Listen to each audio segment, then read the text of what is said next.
Hey, Toby. Hey, Bowen. So I would like to introduce my great friend, Tobey Ishii-Anderson. She's a global citizen. She's been in the Peace Corps. She was an international teacher. Oh, she met her wonderful, fabulous husband, Brett, in the Peace Corps. And they were international teachers together. And she is a fabulous storyteller. You were born in the United States, but you lived in Japan for a while? Yeah, that's right, Bowen. I would say life started in Japan. My father was a diplomat, so we lived in Tokyo. And I would say Japanese was probably my first language. And from there, of course, I started learning English. And then we returned back to the States, and I continued education in the States. And then I would say afterwards, my family moved to Malaysia. And after Malaysia, went back to the United States to go to university. And after I finished college, I joined the Peace Corps, like you say, where I met my husband, Brett. And returning back here to the United States in Olympia, Washington, I was introduced to this wide world of storytelling, which has been amazing. And now, Bowen, I know that you are not originally from Washington State. What's your story? I'm a native Californian. In fact, I'm a fifth-generation Chinese-American Californian. So my family goes way, way back. And I thought I would never leave California, but you made it clear to me that Washington was a great place to live. And I came up and visited you, and I said, yes, it is. It's really great. So I'm so glad that I'm here, and I'm so glad to have a friend like you to make me comfortable about being in a brand new place. Oh, geez, thanks, Mom, because I do remember some of the places we saw. One right by water, right? Yes, that was a requirement. Water, yes, water. And we tried to get you as close to the water, but now you're by a little creek? Yeah, the creek is great, okay, and a marsh. That's not too bad. Yeah, so that can't ask for anything more, except that I really do miss the ocean. Yeah. So. And you're also very an expert in storytelling. How'd you get into it? By accident, actually. It was during the pandemic, and I was a contra dancer, and so when the pandemic happened and we did shelter in place, I couldn't contra dance anymore in my community. Like there's, and there are all these contra musicians who are out of work. So I said, well, okay, we can do things virtually. So I set up a monthly Zoom meeting where a musician was invited to play. People were invited to come and tell stories, because I didn't know what storytelling was, but I knew it was a thing that they did in, folky kind of scenarios. So I found, looking for storytellers to be on this weekly show, I found out what it was, and that storytelling was an actual profession, that there were storytellers who had secretaries and managers and agents. And I went, whoa, what is this? And so that's when I met you on Asian American Storytellers in Action, Asia. And we did a virtual meeting all through the pandemic. Yeah, that's right. And we're still meeting now. So that's, how we hooked up together. Yeah, I remember the first meeting you joined us. And, that organization, Asia, has been going on since the pandemic, hasn't it? And we meet once a week, and it's always great to get together with all these other storytellers from actually all over the nation, from Massachusetts to Chicago. We meet once a week and talk about what's been happening in our lives and what gigs we've been doing, which is always fun to do. Yeah. So you got introduced to storytelling at the college? Tell me about that, because I don't know that story. Well, let's see. For me, storytelling, I've been a teacher, retired teacher, and for me, storytelling it's just always been part of my teaching style, I guess. Didn't really realize it until when we're studying about Archimedes, simple machines, which can be quite dry at times. But when I mentioned, hey, folks, did you know the story about Archimedes and what happened to him? He was executed because he told a Roman soldier, just a minute. And now we're talking about a guy who was an incredible inventor of the catapult and the screw.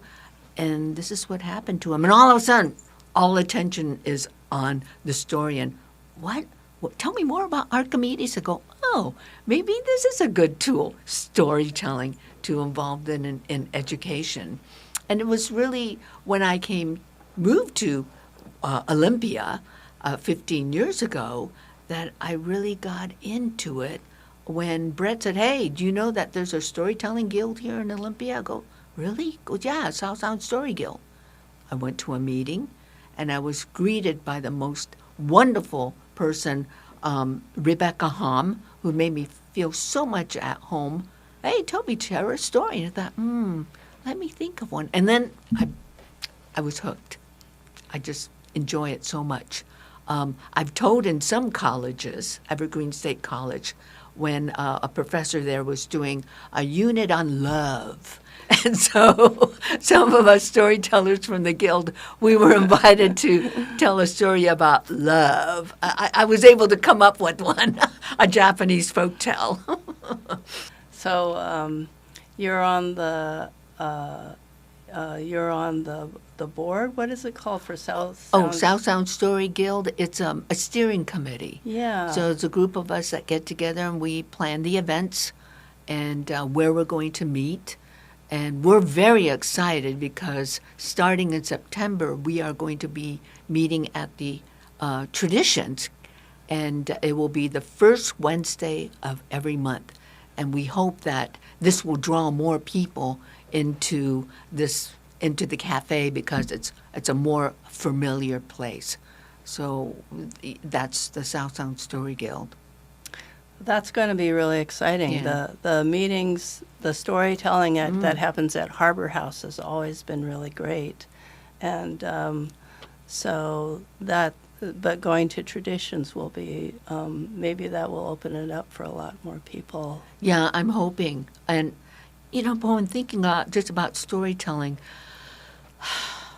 was there anybody or any people or any book or whatever that kind of influenced you into storytelling? Well, since I didn't know what the hell it was, it's like, I'm a complete nerd. I just went straight to the books to find out, what is storytelling, how to be a storyteller for dummies, that kind of thing. And, so I read about it because when I had that show during the pandemic, to fill in gaps, I would tell stories too. I didn't know how to do it. So I read up on how to tell a story. And then I think the first time I actually told a story officially outside of that little thing I did during the pandemic is at NSN for the story swap. Yes. And I think it was the environmental one. And so I won that, and so that was kind of cool. So that was being a virtual storyteller on the national stage, and that's kind of where I was for a long time because we didn't do in person for such a long time, and I had never told stories in person to an audience before. So I learned how to be a virtual teller. And that's a little bit different than being able to tell in person, isn't it? It's way different. Yes, and I do not prefer it now.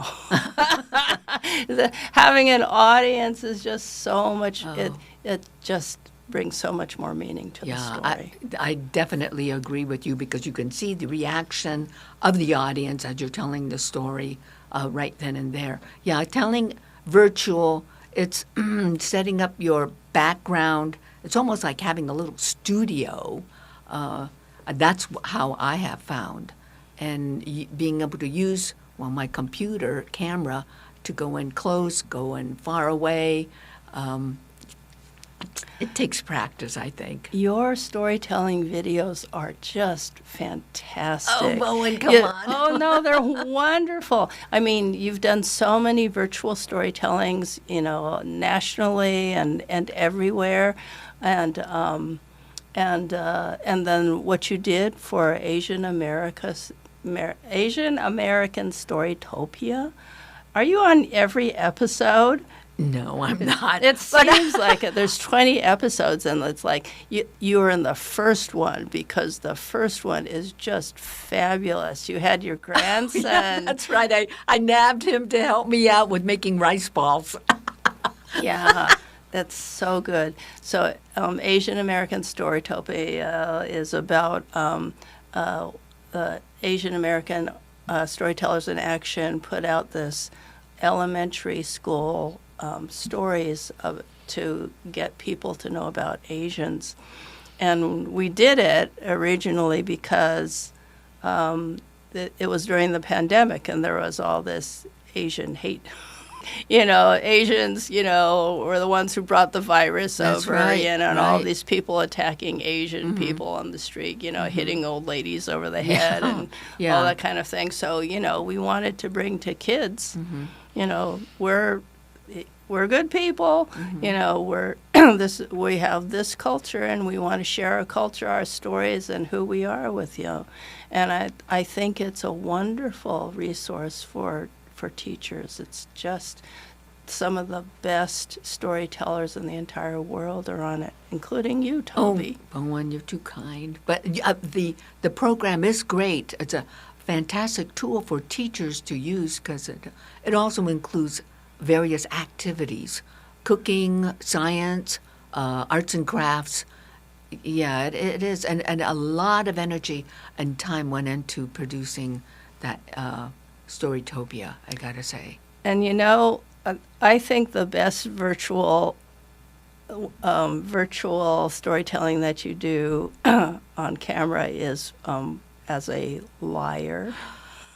Oh yeah, we can talk about that, huh? You Bowen. are the best liar. It's like you belong to the Good Liars Club. That's right. It's like that's very exclusive. The very best storytellers in the whole world are on that, and you got your halo a long time ago. I mean, to say yes, I lie. But I mean, you've been in line contests too. It must be because you're a fly fisher. Oh, yeah, and then the fish stories. Oh, I have some great fish stories.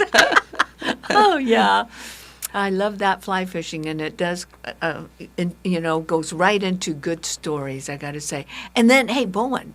Yes. Now I saw you when we went to that National Storytelling Network conference that was in Seattle a couple years ago. You were in the fringe storytelling section, and you did that fabulous story about Children of the Corn. Yeah, Children of the Corn. Yeah. Still working on that Yeah, one. I mean, because it seems like you love to tell stories that deal with environment. Yeah, that's my big thing. I wrote stories for climate change to help people tell stories to create dialogue among people about climate change and reversing it, because that's the way that it will happen when people start talking about it with each other. Uh-huh. And you offer workshops in that topic too, don't you? Yes. I'm going to be doing a couple of them very soon. So, that's my soapbox. Soapbox is climate change is something that's completely reversible. People don't realize it, and the steps that we take for it, they're not easy, but it's very possible to do. It's such an important topic, and I think, it's great that you're doing these talks and stories and workshops dealing with that topic. Yeah. So we've both been at the Women's Storytelling Festival in Virginia. So you want to talk about that? Okay, that is some powerful festival, huh? The Women's Storytelling Festival, which was in Virginia, I believe, Fairfax. Fairfax. And it brought together all these high-power storytelling women, and their stories would make you cry or laugh. It was just, definitely to the heart. And you were there in person, weren't you? Yeah, I told, I think 4 years ago. Uh-huh. And it was my first time that I didn't tell a virtual story. I was Wow. in front of real people, and I was terrified because I'd never done it before. But Mo Reynolds was there, and she told me it's all for the audience. And as long as you are paying attention and caring about the audience, it's going to be fine. She was right, you know, and I got the power of that connection between teller, story, audience. You know, when all three of them come together, then the story comes to life. So, and that's my favorite way to tell stories now, is in person. That's a good way of thinking of storytelling. The Women's Festival, I must say, made quite an impact on me. Just being surrounded by these incredible storytellers who tell nationally. And here I am with them. I'm going, woo, I'm from Olympia, Washington.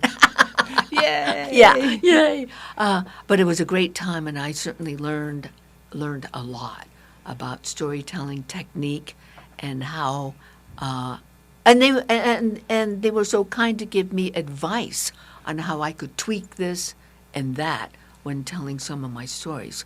So I was really grateful for that.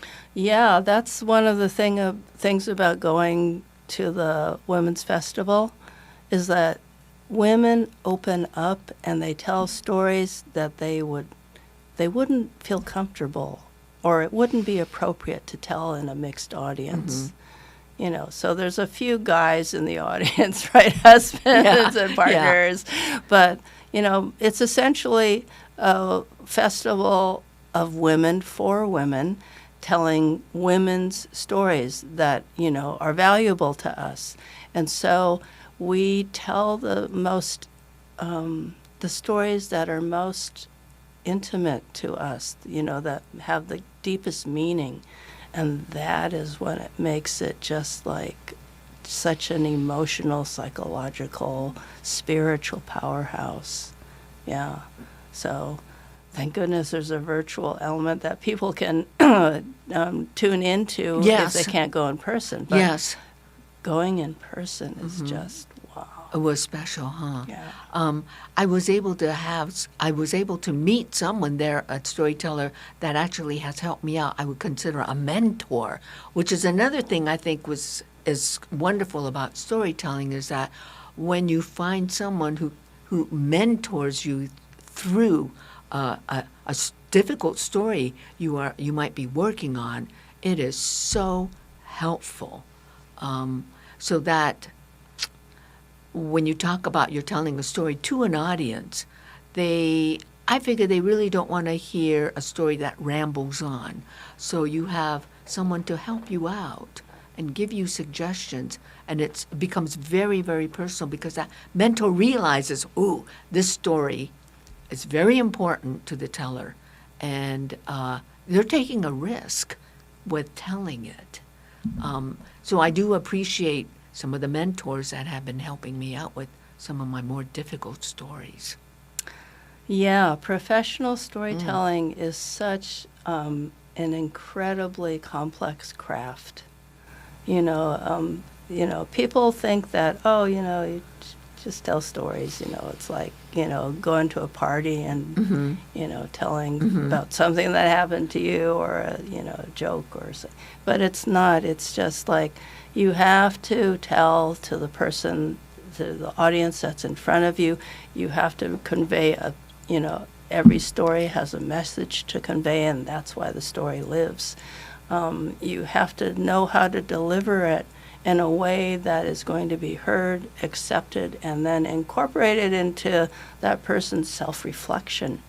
You have to, in other words, connect the story to the audience, and the audience has to connect the story to their own experience so that that story becomes real, and that is not always easy to do. No, it's not easy. It's being able to craft your story so that the audience can appreciate, and also the amount of time, like you say, it's not just going up in front and telling a joke, or hey, this is what happened to me yesterday.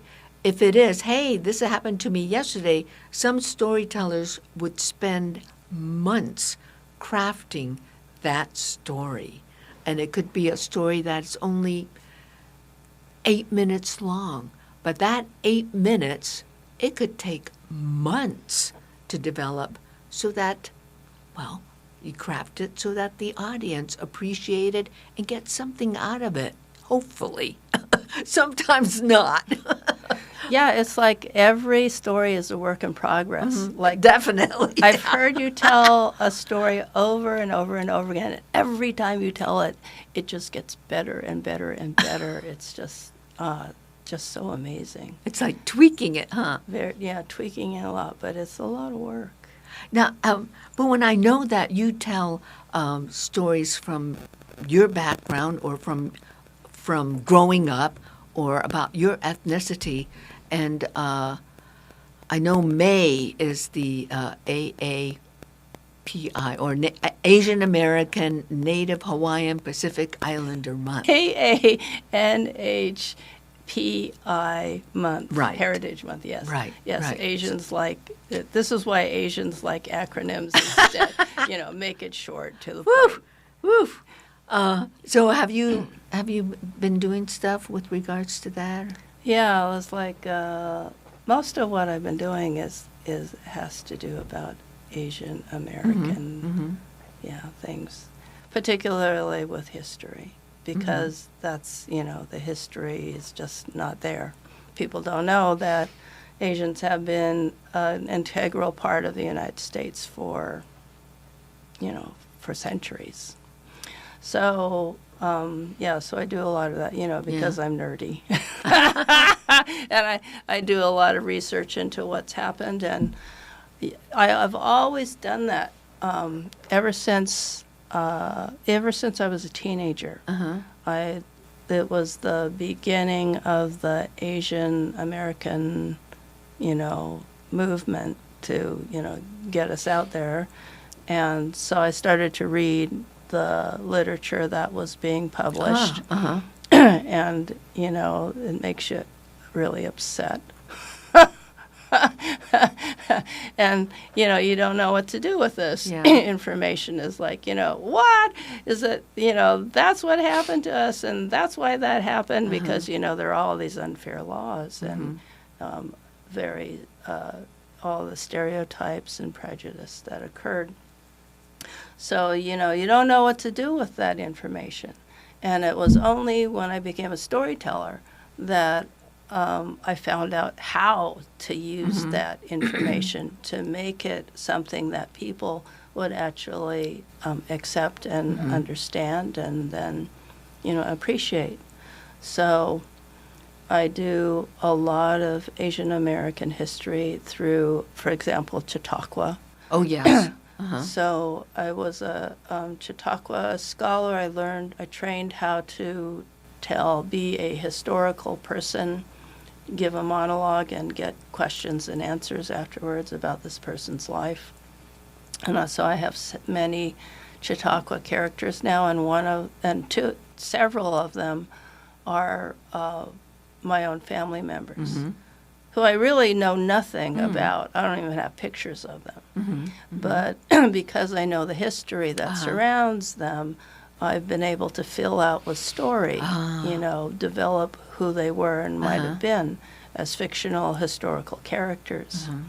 So storytelling has given me the ability to talk about, the things that I don't know about my family, but I know what the history is, and I want people to know about that. Yeah, that's great to be able to share that part of you, your background. Yeah, I feel that's very important.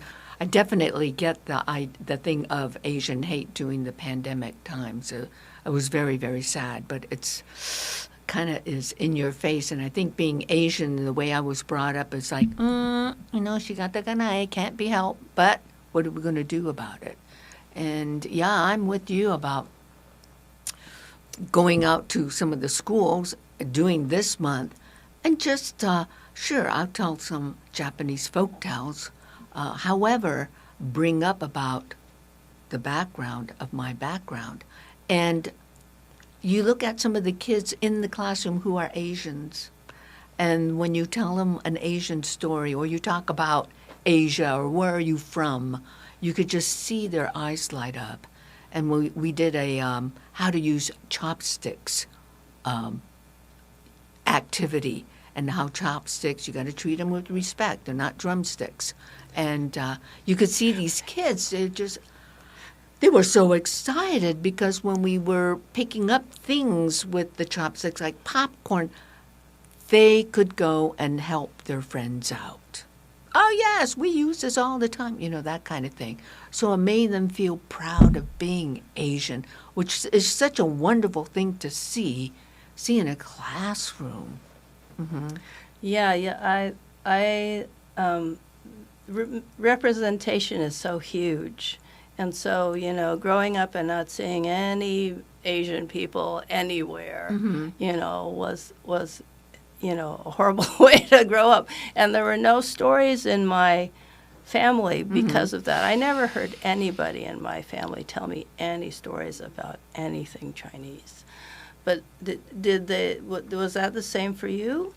Well, I would hear Japanese folk tales basically from my Japanese friends, and I was just enthralled. Mom would tell a few things. My grandmother had a whole bunch, and but it was not like I'll tell you a bedtime story kind of thing, scenario. I just kind of picked it up.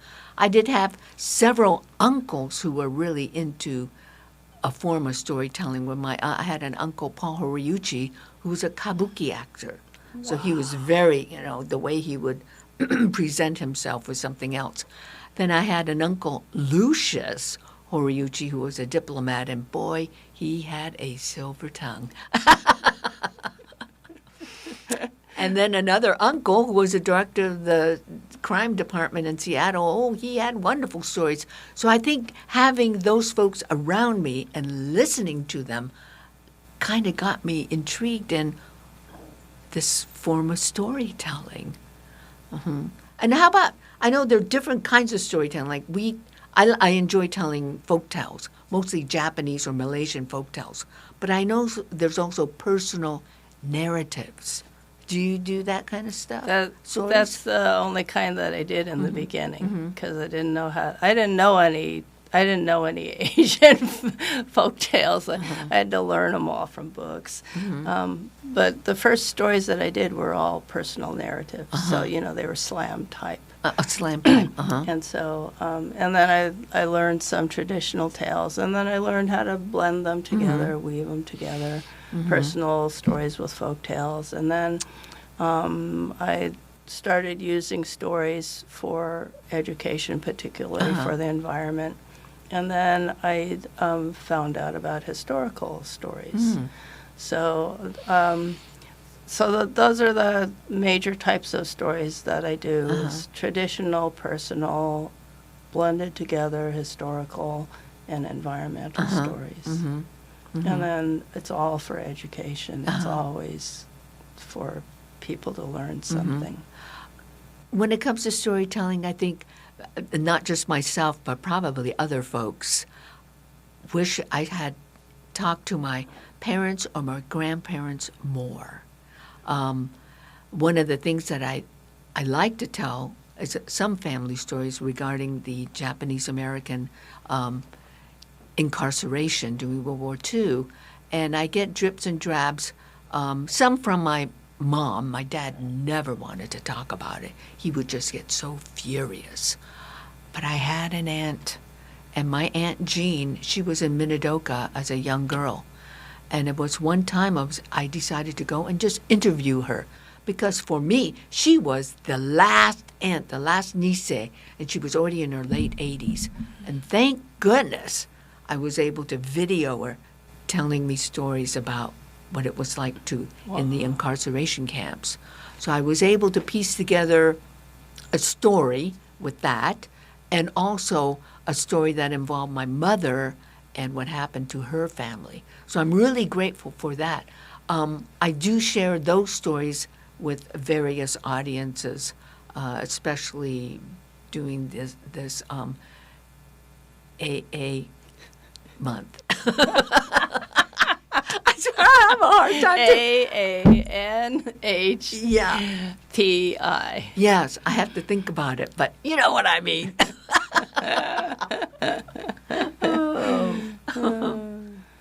Hey, so say, Tobey, Yeah, Bowen. what's coming up for you in the storytelling world? Well, let's see. For South Sound Story Guild, we have several things happening.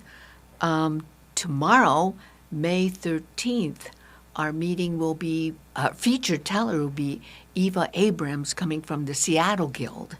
And she will be telling, because this is a year of the horse, she will be telling stories involving horses. And I'll be the opening teller, and I'll be sharing a Lunar New Year story.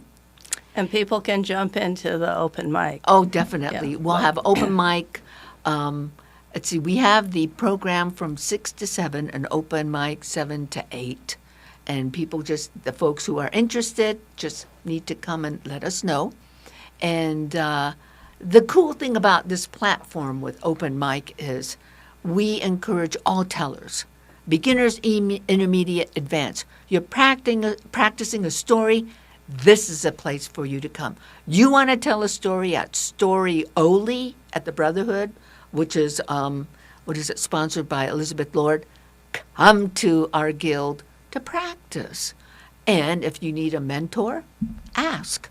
We'll be more than happy to help a teller develop their story. Yeah, I like to come to the open mic and practice a story, and people are very, very kind. Yeah, they better be kind.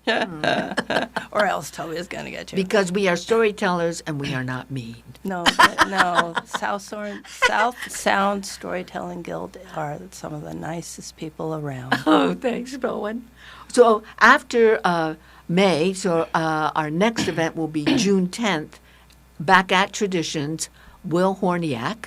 And now all this information Darlene will post, will let everybody know. Our website will be on there, which is southsoundstory.org. So May, June is Will Horniak at Traditions, and September we'll start our meetings, official meetings in September at Traditions, and it will be from 6 to 8. So we hope that many people come so that you can enjoy all kinds of stories. I will be telling at the Shelton Library a couple of Japanese folk tales and doing some taiko May 27th. And then in August 30th, I'll be playing with the Northwest Taiko group, that Japanese drumming group. And I will be telling a story while they will be doing the taiko in the background. So I'm really excited about that. That sounds fun. And then in June, June 22nd, I think, I'll be talking about what storytelling is about to the Olympia Rotary. Nice. So that's what's happening. What's happening with but, you? But isn't there something happening on June 4th? June 4th. Oh, that's right. Why do I forget? Such a lie. Yeah, Bowen? So, Bowen, you're in this too. Yeah. And it's the Liars Contest in Port Angeles. And Toby, you've won this. How many times have you won it? It's like you're the supreme liar. Skin of my teeth. There's some pretty good liars out there. There are. Be fun. Yeah, what's happening with you? Okay, so Friday, going to be at McLean Elementary to tell a story during Multicultural Night. And then going to be a keynote presenter for CBEC Unitarian Retreat and then Memorial Day weekend, and then head off to Northwest Folklife to be on the stage in a couple of places on Sunday, May 24th. And then after that, what's it? That the Liars Club. Mm-hmm. Liars. The Liars Contest. I'm going to just, I don't think that they like me because I'm a Californian, but I'm going to ream it into them. I'm Californian. Okay.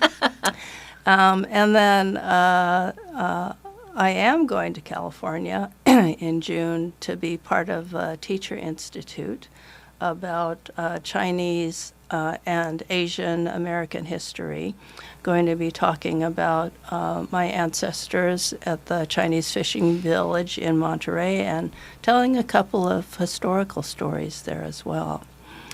Then in the end of, then in July, I think there might be some things with Seattle Storytelling Guild in between there. We're trying to bring some historical women of history stories. And remember we did that for the Orcasian Festival. Yes, that's right. Yeah, that was wonderful. Yeah. So we were on Orcas Island and we did a whole Asian storytelling festival up there. And so we might get that going. And then I'm going to be telling a story for Chautauqua in Nevada on my great-great-great-grandmother. Ah. And that has turned out to be a story about Chinese immigration and the exclusion laws. So I'm really glad I had an opportunity to do that. Well, that's great. You have a lot going on. That's wonderful.